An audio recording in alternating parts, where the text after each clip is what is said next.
Hello everyone. Yes बच्चों, आज पूरी ताकत के साथ जोश और जुनून के साथ नए चैप्टर में हम लोग मिल रहे होंगे। चैप्टर का नाम डबल इंटीग्रेशन, मॉड्यूल का नाम मल्टीपल इंटीग्रल, क्योंकि इस मॉड्यूल में डबल इंटीग्रेशन, ट्रिपल इंटीग्रेशन, उसके एप्लीकेशन, रेक्टिफिकेशन, काफी कुछ हमें सीखना है, बहुत कुछ मचाना है। तो चलिए बिल्कुल योयो के साथ सभी लोग स्वागत नहीं करोगे हमारा? बिल्कुल भी। ये है सेशन नंबर 1।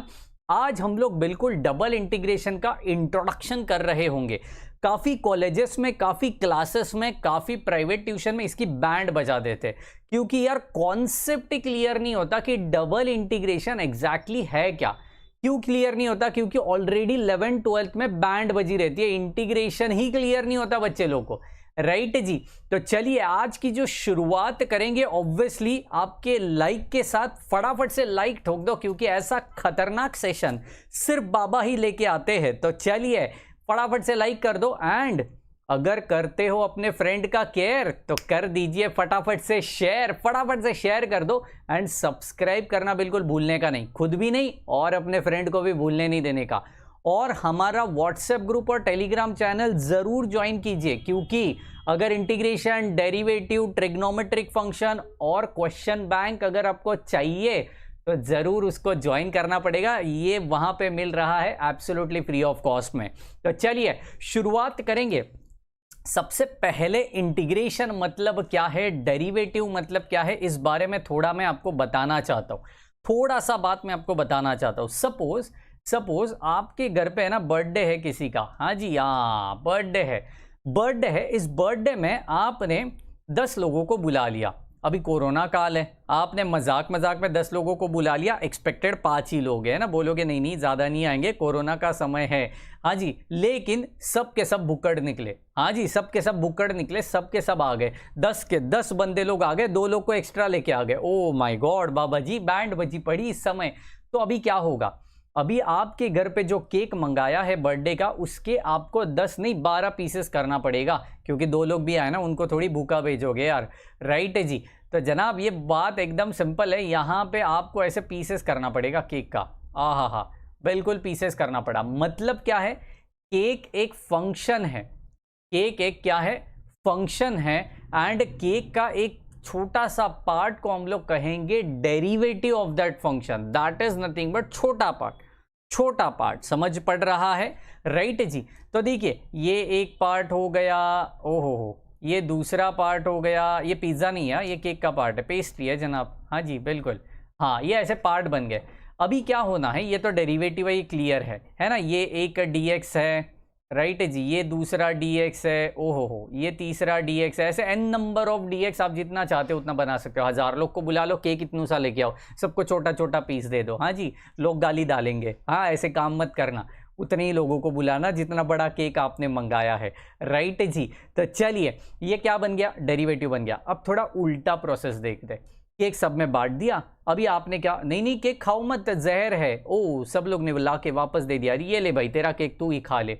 हाँ जी। तो अभी क्या होगा? सारे पीसेस को वो लोग क्या कर देंगे? जोड़ देंगे। अब इस जोड़ने के बाद मुझे मेरा वापस से क्या मिल जाएगा? केक मिल जाएगा। तो इस जोड़ने के प्रोसेस को कहते हैं इंटीग्रेशन। इस जोड़ने के प्रोसेस को क्या कहते हैं? इंटीग्रेशन। सबका एडिशन कर देना है मुझे।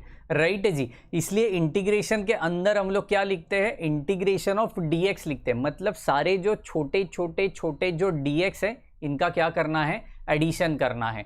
तो जनाब एक सिंपल बात कहता हूं, एडिशन मतलब जो समेशन होती है वो किसकी की जाती है? नंबर्स की जाती है। एंड जो इंटीग्रेशन है किसकी की जाती है?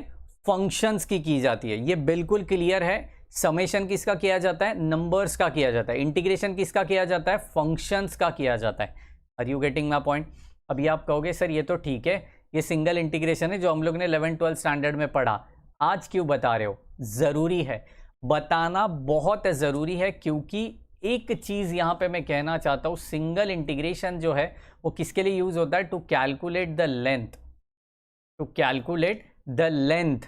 ओके, पर्टिकुलर जो सेगमेंट है, जो लाइन है या जो रॉड है, उसका लेंथ कैलकुलेट करने के लिए हमें सिंगल इंटीग्रेशन यूज होता है। तो डबल इंटीग्रेशन किस लिए यूज होता है? ये बड़ा इंपॉर्टेंट चीज है। डबल इंटीग्रेशन यूज होता है लेंथ का मॉडिफाइड वर्जन, मतलब क्या? एरिया। तो डबल इंटीग्रेशन काय के लिए यूज होता है? एरिया के लिए यूज होता है। तो अभी आप कहोगे सर ट्रिपल इंटीग्रेशन किसके लिए यूज होता है? ये भी तो है हमें सेम 2 में। तो ट्रिपल इंटीग्रेशन यूज होता है to calculate the volume.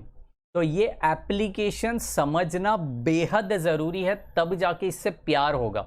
Right जी यार, प्यार करते समय भी हम लोग सोचते हैं कि क्यों प्यार कर रहे हैं ना, किससे प्यार कर रहे हो। हाँ जी, ये ऐसी बातें नहीं करना चाहिए, लेकिन ज़रूरी है। राइट जी, सेम चीज़ इंटीग्रेशन के साथ प्यार करना है तो क्यों कर रहा हूँ मैं, इसका जवाब आपके पास होना चाहिए। तो सिंगल इंटीग्रेशन लेंथ कैलकुलेट करने के लिए, डबल एरिया कैलकुलेट करने के लिए, ट्रिपल वॉल्यूम कैलकुलेट करने के लिए। समझ पड़ रहा है? बिल्कुल भी ये सॉर्टेड जिंदगी होनी चाहिए, यहाँ पे कंफ्यूजन नहीं होना चाहिए। राइट जी, इसके साथ साथ मैं कुछ डेफिनाइट इंटीग्रेशन का प्रॉपर्टी आपको कहना चाहता हूँ। डेफिनाइट इंटीग्रेशन, ठीक है जी, क्या होता है डेफिनाइट इंटीग्रेशन बताइए। यहाँ पे सपोज a है, यहाँ पे b है, ये मेरा f ऑफ x है और ये dx है। राइट जी, तो जब मैं इसका इंटीग्रेशन कर दूँ तो यहाँ पे f ऑफ x के जगह पे I put it as upper limit minus lower limit. So what is your upper limit? b। What is your lower limit? That is nothing but your a। तो f of b minus f of a यहाँ पे होगा। समझ पड़ रहा है? ये बिल्कुल अपन ने 12th स्टैंडर्ड में ऑलरेडी कर दिया है, मैं बस ब्रशअप कर रहा हूँ ताकि इंटीग्रेशन में कोई दिक्कत ना आ जावे। राइट जी, आज बिल्कुल एक या दो ही सम हम लोग लेंगे क्योंकि इंट्रोडक्शन पार्ट है, थोड़ा छोटा होना चाहिए तब जाके प्यार होगा, बड़े से जल्दी प्यार नहीं होता। राइट जी, तो पहले छोटे छोटे छोटे से प्यार करेंगे, फिर बड़े बड़े लेक्चर्स लेंगे क्योंकि इंपॉर्टेंट टॉपिक है, पास होना है सेम 2 में, तो ये टॉपिक जरूर करना है, स्कोर करने के लिए तो बेहद इंपॉर्टेंट। राइट जी, तो चलिए सबसे पहले मैं डायरेक्टली सम से ही शुरुआत करूंगा क्योंकि इंटीग्रेशन का ऑलरेडी कॉन्सेप्ट हम लोग ने पढ़ लिया है। राइट जी, तो चलिए पहला ही सवाल जो बिल्कुल भी मचाएगा यहाँ पे एब्सोल्यूट बवाल। राइट जी, on your screen right now integration 0 to 1। ओहो, जिसकी दिल की धड़कनें तेज हो रही है या दिल की धड़कनें रुक रही है ये इंटीग्रेशन का साइन देख के, तो मैं जनाब यहाँ पे उनको कहना चाहता हूँ बाबा जी आपके साथ में है, बिल्कुल डरने का नहीं, जो डर गया समझो मर गया। राइट जी, बिल्कुल भी। एक चीज़ यहाँ पे बड़ी सीखने लायक है, थोड़ा ध्यान से सुनना, बेहद इंपॉर्टेंट, बेहद इंपॉर्टेंट। दो इंटीग्रेशन दिखा, चक्कर नहीं आने देने का, पसीना आ गया तो उसको पहले पोंछ लेने का, एकदम शांत हो जाने का, relax relax, come on everyone. अब बड़े ध्यान से, बड़े ध्यान से इंटीग्रेशन को थोड़ा ऑब्जर्व करिए। हाँ जी, ऑब्जर्व कर रहे होंगे, यहाँ पे 0 to 1 है, यहाँ पे है 0 to x। अभी 0 to x है, मतलब ये लिमिट्स किसका है? 0 का मतलब x का है या y का है? ऑब्वियस थिंग है, ये y के लिमिट्स है। किसके लिमिट है? y के लिमिट से। तो जनाब ये क्या हो गया? y इज इक्वल टू, और यहाँ पे y इज इक्वल टू। समझ पड़ रहा है? अभी ये y इज इक्वल टू हो गया, मतलब बाहर वाला जो लिमिट है वो क्या हो गया? x इज इक्वल टू, ये x इज इक्वल टू। समझ रहे हो? मैं इसको नाम दे देता हूं अलग अलग, इसको बोलता हूं इंटरनल, है ना, इंटरनल इंटीग्रेशन, इसको बोलते हैं एक्सटर्नल इंटीग्रेशन। हाँ जी, इंटरनल इंटीग्रेशन और एक्सटर्नल इंटीग्रेशन। इंटरनल मतलब क्या? अंदर वाला। इंटरनल मतलब अंदर वाला, जो सबसे पहले सॉल्व किया जाएगा। राइट जी, ठीक है, ये बिल्कुल क्लियर है, बड़े ध्यान से। तो अभी ये e raise to x plus y है, यहाँ पे dx है, यहाँ पे dy है। ठीक है, बड़े ध्यान से सुनिए, बिल्कुल घाई मत कीजिए, आराम से सुनना। राइट जी, यहाँ पे देखिए ये 0 है, ये 1 है, ये x इज इक्वल टू है, ये भी x इज इक्वल टू है। जाहिर सी बात है, इसको एक ब्रैकेट में डाल देते हैं हम। यहाँ पे लिख देता हूँ y इज इक्वल टू 0, यहाँ पे लिख देते हैं y is equal to x। ठीक है, यहाँ पे e raise to x into e raise to y में लिख सकता हूँ क्योंकि बचपन में पढ़ा था। हाँ जी, वही बचपन, वही वही वही, छोटी चड्डी पहनते थे, बड़ी शरारत करते थे, लॉलीपॉप खाते थे, वही बचपन में हम लोग ने पढ़े थे, law of indices. That is a raise to m plus n को मैं कह सकता हूँ a raise to m into a raise to n. Right, मैंने बस वही किया। E raise to x plus y को मैं लिख सकता हूँ e raise to x into e raise to y. Doubt clear है? एब्सोल्यूट क्लियर है, बिल्कुल क्लियर है जनाब। यहां पे बड़े ध्यान से देखना। अच्छा, कलर लेते हैं। ठीक है, ये y इज इक्वल टू है, ठीक है, ये y इज इक्वल टू है, तो इंटीग्रेशन किसके विथ रिस्पेक्ट टू होगा? बड़े ध्यान से सुनना, मैंने कई बार बोला है, जिसके विथ रिस्पेक्ट टू इंटीग्रेशन होगा उसके जगह पे वो लिमिट्स डालना पड़ेगा। तो यार ये जगह y इज इक्वल टू है, तो integration with respect to y से ही होगा और किसी से नहीं होगा।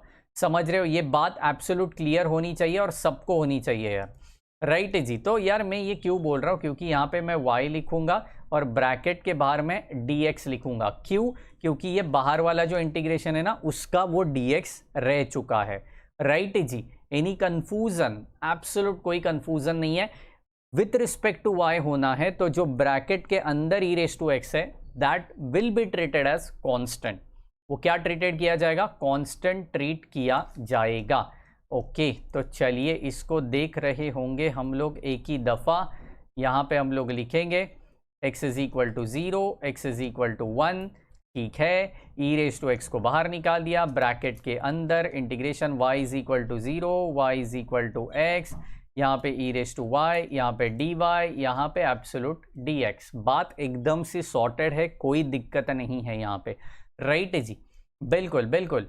चलिए अब कई लोग क्या बोलते हैं, कुछ कॉलेजेस में कुछ क्लासेस में क्या बोलते हैं, इस इंटीग्रेशन को है ना अलग अलग लिखिए, कोई दिक्कत नहीं है, मल्टीप्लिकेशन में लिखो चलेगा, ऐसे भी किया तो चलेगा, या फिर पहले y का इंटीग्रेशन करके फिर x का किया तो भी चलेगा। दोनों से ज़िंदगी सॉर्टेड ही होने वाली है, राइट जी, दोनों से ज़िंदगी बिल्कुल सॉर्टेड होने वाली है, ठीक है। चेक करते, चलो चेक करते, इसको वापस से मैं एक दफ़ा यहाँ पे लिखना चाहता हूँ so that you will feel very comfortable. हाँ जी, चलिए x इज इक्वल टू 0, ये e raise to x dx, यहाँ पे integration y is equal to 0 है, चेक करिए y is equal to 0, y is equal to x, यहाँ पे e raise to y dy, क्या बात है। चलो अभी मुझे बताइए e रेज टू x का इंटीग्रेशन, यार वो हाफ चड्डी वाले बच्चे होते हैं ना उनको भी पता है e रेज टू x का integration is e raise to x, क्योंकि वो पत्थर दिल है, राइट जी, वो पत्थर दिल है, उसे फ़र्क नहीं पड़ता। तो ये e रेज टू x जैसे वैसे मैंने लिखा, यहाँ पे 0 और यहाँ पे 1 लिखा, इनटू यहाँ पे e रेज टू y लिख दिया, यहाँ पे 0 और यहाँ पे x लिखवा दिया। अब वैल्यू मैं जो लिमिट्स की वैल्यू ये किसके जगह पे सब्सटीट्यूट करूँगा? ऑब्वियसली x के जगह पे पहले ब्रैकेट में, क्योंकि विथ रिस्पेक्ट टू x से इंटीग्रेशन हुआ, और y के जगह पे सेकेंड ब्रैकेट में, क्योंकि विथ रिस्पेक्ट टू y से इंटीग्रेशन यहाँ पे हो चुका है। तो ये e raise to 1 minus e raise to 0 bracket completed, e raise to x minus e raise to 0, that is what upper limit minus lower limit. Okay तो ये e raise to 1 is e minus anything raise to 0 is 1, तो जाहिर सी बात है यहाँ पे 1 हो गया, e raise to x minus e raise to 0 is again 1।